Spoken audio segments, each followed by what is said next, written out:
పరుల ద్రవ్యము మీద భ్రాంతి నొందినవాడు పరకాంతలనపేక్ష పడెడువాడు. అర్ధుల విత్తంబులపహరించెడువాడు దానమియ్యంగ వద్దనడివాడు. సభల లోపల నిల్చి చాడి చెప్పెడివాడు పక్షపు సాక్ష్యంబు పలుకువాడు.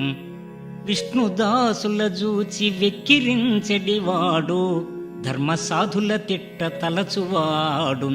ప్రజల జంతుల హింసించు పాతకుండు కాల కింకర గదలచే కష్టముందు. భూషణ వికాస శ్రీధర్మపుర నివాస దుష్ట సంహార నరసింహ దురిత దూరా. దుష్ట సంహార నరసింహ దురిత దూరా.